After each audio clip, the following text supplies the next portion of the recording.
নমস্কাৰ হানিছ art and education চেনেলটিলৈ সকলোকে স্বাগতম জনাইছোঁ। কেইদিনমান বিৰতিৰ পাছত আজি এটা নতুন ভিডিঅ' লৈ আহিছোঁ। এই ভিডিঅ'টোত শংকৰদেৱ শিশু নিকেতনৰ তৃতীয় মানৰ সমাজ বিজ্ঞান বিষয়ৰ 12, 13, 14 নম্বৰ পাঠৰ প্ৰশ্নোত্তৰসমূহ লৈ আহিছোঁ। চতুৰ্থ একক আৰু বছৰিকা পৰীক্ষাত আহিবলগীয়া এই পাঠ তিনিটাৰ 14 নম্বৰ পাঠৰ অসমৰ কেইগৰাকীমান মহান ব্যক্তিৰ আগৰ কেইজন পাঁচজনৰ বিষয়ে আগৰ ভিডিঅ'টোত দিয়া আছে। ইয়াত 6, 7 আৰু 8 চিলাৰায়, লাচিত বৰফুকন, পিয়লি ফুকনৰ বিষয়ে দিয়া হৈছে আৰু দুজনমান আছে, সেইটো এটা বেলেগ ভিডিঅ'ত দিয়া হ'ব। ইয়াত দিয়া আছে পাঠ 12 জানিবলগীয়া কথা, পাঠ 13 আজৰি সময়ৰ ব্যৱহাৰ, পাঠ 14 অসমৰ কেইগৰাকীমান মহান ব্যক্তি।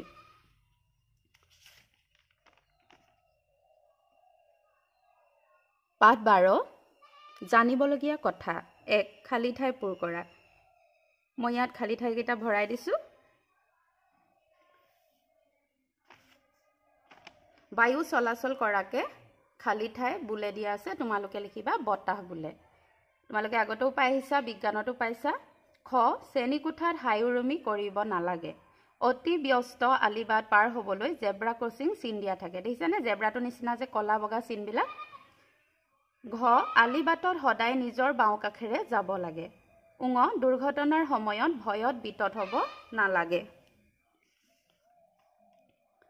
2 শ্ৰেণীকোঠাত কেনেদৰে প্ৰৱেশ কৰিব লাগে। শ্ৰেণীকোঠাত হাইউৰুমি নকৰাকৈ শৃংখলাবদ্ধভাৱে শাৰী পাতি বিদ্যালয়ৰ নীতি নিয়ম মানি চলি প্ৰৱেশ কৰিব লাগে। 3 নম্বৰ আদৰ্শ ছাত্ৰৰ লক্ষণ দুটা কোৱা বুলি দিয়া আছে, তোমালোকে লিখিব লাগিব। আদৰ্শ ছাত্ৰৰ দুটা লক্ষণ হ'ল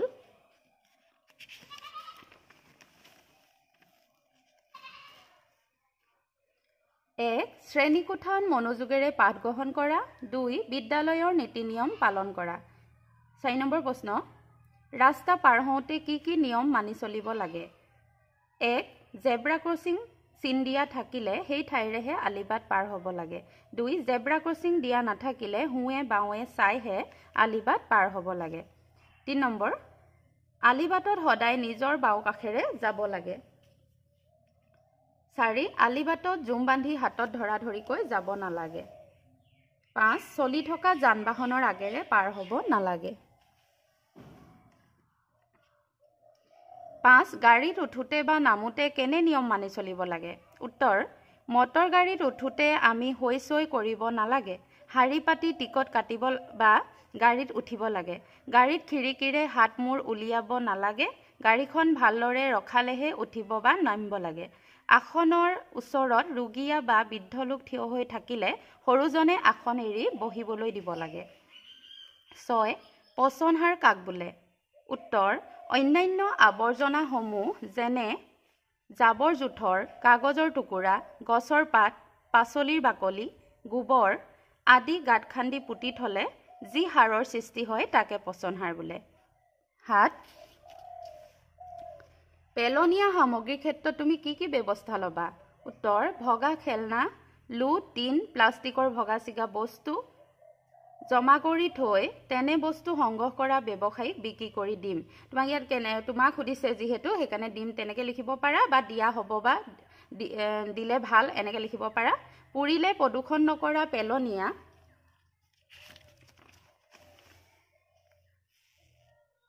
পেলনীয়া সামগ্ৰীবোৰ পুৰি পেলাম। অন্যান্য আৱৰ্জনাসমূহ যেনে জাবৰ জোথৰ, কাগজৰ টুকুৰা, গছৰ পাত, পাচলিৰ বাকলি, গোবৰ আদি গাঁত খান্দি পুতি পেলাম বা পুতি থ'ব লাগে বুলি লিখিলেও শুদ্ধ হ'ব। 8 অসমত চ'ত বহাগ মাহত বলা ধুমুহা বতাহজাকক কি বোলে বাৰু। তোমালোকে পাই আহিছিলা ন, আগতে কবিতাত পাইছিলা ন। অসমত চ'ত বহাগ মাহত বলা ধুমুহা বতাহজাকক বৰদৈচিলা বোলে। বৰদৈচিলা কবিতা পাইছিলা নাই। তাৰ পিছৰটোলৈ আহিছোঁ। ধুমুহা আহিলে ল'বলগীয়া সাৱধানতাৰ বিষয়ে কি কি জানা লিখা। উত্তৰ ধুমুহা আহিলে সদায় নিৰাপদ ঠাইত আশ্ৰয় ল'ব লাগে। জ্বলি থকা জুই নুমুৱাই থ'ব লাগে। গছ আৰু বিজুলী তাঁৰৰ তলত ৰ'ব নালাগে। নেক্সটটো আছে বানে মানুহৰ কি কি ক্ষতি সাধন কৰে। বানপানীৰ সোঁতে পথাৰৰ মাটি খান্দি লৈ যায়, ঘৰ দুৱাৰ ভাঙে, গৰু ছাগলী উটুৱাই নিয়ে আৰু খাদ্যৰ অভাৱ হয়। বাট পথ ভাগি ছিগি যোৱাত যাতায়াতৰ অসুবিধা হয়, নানান ধৰণৰ বেমাৰ আজাৰ হয়। পিছৰ কুৱেশ্যন, ইয়াত বহুতখিনি কুৱেশ্যন আছে। 11 বানৰ পিছত কি কি ক্ষেত্ৰত সাৱধানতা ল'ব লাগে? মানে বানপানী হৈ যোৱাৰ পিছত আমি কি কি ক্ষেত্ৰত সাৱধান হ'ব লাগে? উত্তৰ, বানৰ পিছত বেমাৰ আজাৰ হ'লে সোনকালেই চিকিৎসকৰ দিহা পৰামৰ্শ ল'ব লাগে। খোৱা পানী উতলাই খাব লাগে। গেলা পচা বস্তুৰ পৰা বেমাৰ আজাৰ নহ'বলৈ বীজাণুনাশক ঔষধ ছটিয়াব লাগে। তাৰপিছলৈ আহিছোঁ, ভূমিকম্প কাক বোলে? ভূমিকম্পন জোখা যন্ত্ৰটোক কি বোলে? দুটা কুৱেশ্যন দিয়া আছে ইয়াত। পৃথিৱীৰ ভিতৰ ভাগত ঘটা কিছুমান পৰিঘটনাৰ বাবে কেতিয়াবা কেতিয়াবা পৃথিৱীৰ খোলাটো কঁপি উঠে। এনেদৰে কঁপি উঠাকে ভূমিকম্প বোলে। ভূকম্পন জোখা যন্ত্ৰটোক ভূকম্পলেখ বোলা হয়। 13 ঘৰত জুই লাগিলে কি কৰিব লাগে? ঘৰত জুই লাগিলে অতি সোনকালে অগ্নি নিৰ্বাপক বাহিনীক খবৰ দিব লাগে আৰু খবৰ দিওঁতে শুদ্ধ আৰু সম্পূৰ্ণ ঠিকনা দিব লাগে। ভয়ত বিতত হ'ব নালাগে। গাত জুই লাগিলে ডাঠ কম্বল মেৰিয়াই মাটিত বাগৰি পৰিব লাগে। দৌৰিব নালাগে।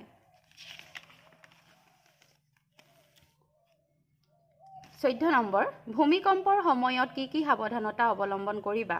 ভূমিকম্পৰ সময়ত মুকলি ঠাইলৈ ওলাই আহিব লাগে। বিদ্যালয়ত থাকিলে বাহিৰলৈ ওলাই অহাত অসুবিধা হ'লে ডেস্ক বা মেজৰ তলত সোমাব লাগে। 15 ভূকম্পৰ প্ৰাবল্য কি এককেৰে জোখা হয়? ভূকম্পৰ প্ৰাবল্য ৰিখটাৰ স্কেলত জোখা হয়। হ'বনে? এইটো চেপ্টাৰ ইমানেই আছিলে। পিছৰ পাঠলৈ আহিছোঁ। পাঠ 13 আজৰি সময়ৰ ব্যৱহাৰ। আজৰি সময়ত তুমি পঢ়া কিতাপ, আলোচনী আৰু বাতৰি কাকতৰ নামবোৰ লিখা।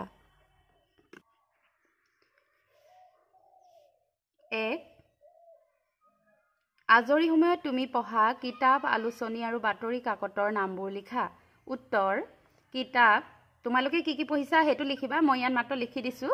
কিতাপ ধৰা ৰংমন পঢ়িব পাৰা, বুঢ়ী আই সাধু, জীৱনী, হয় নাই, মহৎলোকৰ জীৱনী পঢ়িব পাৰা। সেইকাৰণে এইকেইটা মই দিহে দিছোঁ, তোমালোকে নিজৰ মতে লিখিবা। আলোচনীও মৌচাক, সঁফুৰা এইবিলাক শিশু আলোচনী পঢ়িব পাৰা। আৰু বহুত আলোচনী আছে, ডাঙৰ মানুহৰ প্ৰিয় সখী, নন্দিনী এইবিলাকো আছে। তোমালোকে এইবিলাক এতিয়াই নপঢ়া।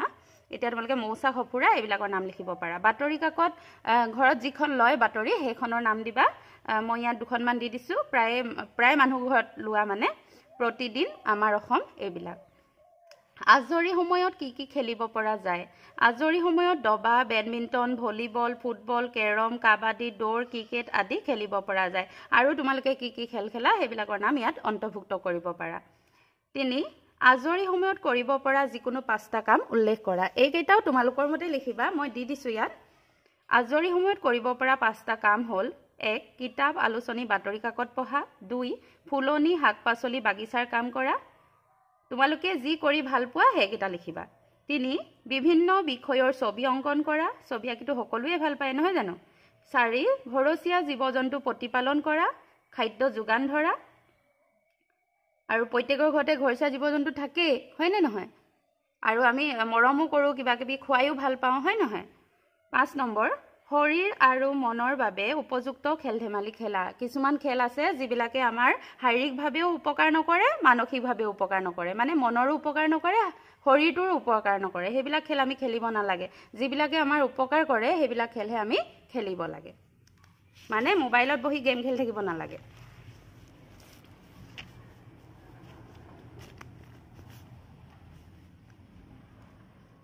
4 বাতৰি পঢ়াৰ ফলত কি কি লাভ হয়? উত্তৰ, বাতৰি কাকতৰ পৰা দেশ বিদেশৰ বা বাতৰি পাব পাৰি। বাতৰি কাকতত থকা শিশু হিতান নিয়মিতভাৱে পঢ়িলে বহুতো নজনা কথা জনাৰ উপৰি নিজৰ মনত সাধু, কাহিনী, কবিতা, প্ৰবন্ধ আদি লিখাৰ ইচ্ছা জন্মে আৰু সেইবোৰ বাতৰি বা আলোচনীত প্ৰকাশ কৰিব পাৰি। 5 ভ্ৰমণৰ উপকাৰিতাসমূহ লিখা। উত্তৰ, ভ্ৰমণৰ যোগেদি বহুত কথা শিকিব পৰাৰ উপৰি নিজ চকুৰে চাই আনন্দ উপভোগ কৰিব পাৰি। আমি প্ৰত্যেকেই ভ্ৰমণ কৰি ভাল পাওঁ ন?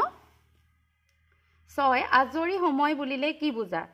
আজৰি সময়ত তুমি কি কি কৰি ভাল পোৱা এইটো তোমাৰ মতে লিখিবা।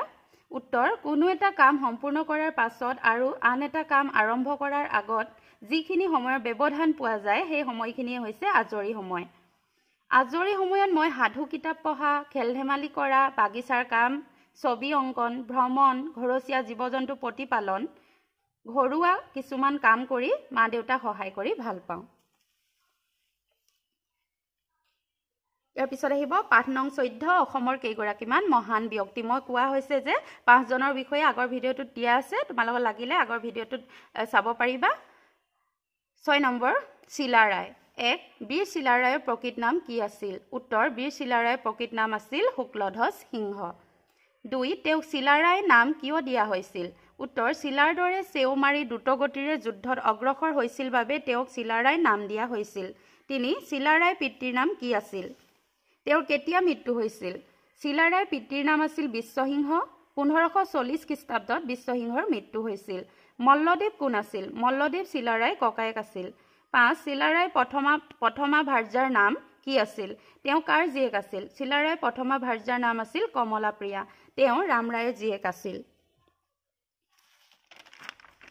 ইয়াৰ পিছত আহিব লাচিত বৰফুকন 1 লাচিত বৰফুকনৰ পিতৃৰ নাম কি আছিল লাচিত বৰফুকনৰ পিতৃৰ নাম আছিল মোমাই তামুলী বৰবৰুৱা 2 হৰাইঘাটৰ ৰণত আহোমৰ সেনাপতি কোন আছিল উত্তৰ হৰাইঘাটৰ ৰণত আহোমৰ সেনাপতি আছিল লাচিত বৰফুকন 3 ৰামসিংহই অসমীয়া সেনাৰ বিষয়ে কি বুলি কৈছিল উত্তৰ ৰামসিংহই অসমীয়া সেনাৰ বিষয়ে এনেদৰে কৈছিল যিদৰে কৈছিল সেইমতে লিখিব লাগিব সেইকাৰণে উদ্ধকমাৰ ভিতৰত লিখিবা এইটো উদ্ধকমা বুলি কোৱা হয় প্ৰত্যেক অসমীয়া সেনাই নাও বাব জানে কাৰ মাৰিব পাৰে মাটি খান্দিব পাৰে আৰু টোপ হিলৈ মাৰিব পাৰে এনেকুৱা সকলো কামতে নিপুণ সেনা মই আগতে কতো দেখা নাছিলো আকৌ এডখৰ উদ্ধকমা ক্লোজ কৰিবা 4 হৰাইঘাটৰ ৰণত মোগলৰ সেনাপতি কোন আছিল হৰাইঘাটৰ ৰণত মোগলৰ সেনাপতি আছিল ৰামসিংহ নেক্সট 5 নম্বৰ ৰামসিংহই লাচিতৰ বিষয়ে কি মন্তব্য দিছিল উত্তৰ ৰামসিংহই লাচিতৰ বিষয়ে কৈছিল উদ্ধকমা দিবা বৰফুকন সামান্য লোক নহয় জন্তাকৃতি গড় কতো ছিদ্ৰ নাপালো ইমান কম বয়সতে এই তীক্ষ্ণতা দেখি মই আচৰিত হৈছো এই দেশ ধন্য তাৰমানে লাচিতৰ দৰে এজন সন্তান পোৱাৰ বাবে আমাৰ দেশ ধন্য বুলি কৈছে হেকৰটো পাঠ আছে পিয়লি ফুকন 1 কোন চনত পিয়লি ফুকনক ফাঁচি দিয়া হৈছিল 1830 চনত পিয়লি ফুকনক ফাঁচি দিয়া হৈছিল 2 পিয়লি ফুকনৰ লগত আৰু কাক ফাঁচি দিছিল উত্তৰ পিয়লি ফুকনৰ লগত জিউৰাম দুলিয়া বৰুৱাক ফাঁচি দিছিল 3 খাৰঘৰত জুই কেনেকৈ লাগিল জিউৰাম দুলিয়া বৰুৱাই নাহৰগুটি হিলোৱা কাৰৰ আগত জুই লগাই খাৰঘৰলৈ মাৰি পঠিওৱাত খাৰঘৰত জুই লাগিল 4 পিয়লি ফুকনৰ দেউতাকৰ নাম কি পিয়লি ফুকনৰ দেউতাকৰ নাম আছিল বদনচন্দ্ৰ বৰফুকন 5 পিয়লি ফুকনক ক'ত ফাঁচি দিছিল উত্তৰ পিয়লি ফুকনক জেমছ মেথিৰ কাৰাগাৰত ফাঁচি দিছিল চাকুলা মানে কি চাকুলা মানে ভৰি বা কঁকালৰ দুখত ভালকৈ থিয় হ'ব নোৱাৰালো ইয়াৰ পিছৰ কেইজন মই বেলেগ এটা ভিডিঅ'ত দিছো সেইটো চাই ল'বা তোমালোকে ইয়াত যেহেতু বেছি দীঘল হৈ যায় সেইকাৰণে মই গোটেইখিনি একেটা ভিডিঅ'তে নাই দিয়া এইকেইটা তোমালোকৰ চতুৰ্থ একক পৰীক্ষাত আহিব আৰু লগতে বছৰিকা পৰীক্ষাটো আহিব বছৰিকা পৰীক্ষাৰ বাবে মই সিলেবাসখন দি দিম বেলেগ এটা ভিডিঅ'ত গোটেইকেইটা সাবজেক্টৰে সিলেবাসখন মই দি দিম ভিডিঅ'টো চোৱাৰ বাবে ধন্যবাদ থাকিল আহিছো